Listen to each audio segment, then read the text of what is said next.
जिला गृहरक्षी कार्यालय पुरी होमगार्ड नियुक्ति पाई एडवर्टाइजमेंट देइचंती। एथिरे बहुत सारा पोस्ट अच्छी जो थी कि होमगार्ड जेनेराल रे 65 पुरुष आउ 3 जन महिला रहिबे। होमगार्ड मेराइन पीएस बा ए जो सामुद्रिक बाहिनी से 12 जन पुरुष रहिबे। आउ लाइफ गार्ड जोटा अच्छी होमगार्ड से 2 जन पुरुष रहिबे। से माने सबू आमर आवेदनकारी 20 वर्ष रु 60 वर्ष भितर होइथिबे। आउ हेल्थ फिटनेस ओडिया भाषा कहि पारुथुबे लिखि पारुथुबे।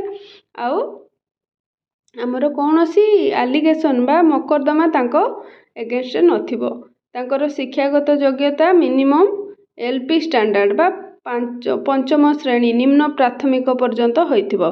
से माने जाइके आवेदन करि परिबे। केबे अछि आवेदन 20/2/2025 रु 3/3/2025 पर्यंत आवेदन करिया पई समय अछि।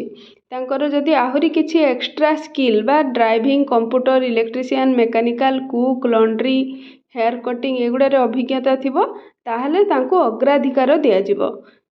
तो गृहरक्षी पदवी निमंते तांको आवेदन करियाको कहा जायछि। तेणु जो माने आवेदन करियाको चाहुचंती शीघ्र जाइकी आवेदन करंतु। सीधा सड़क गृहरक्षी कार्यालय रे जाइकी पुरी रे आवेदन करि परिबे।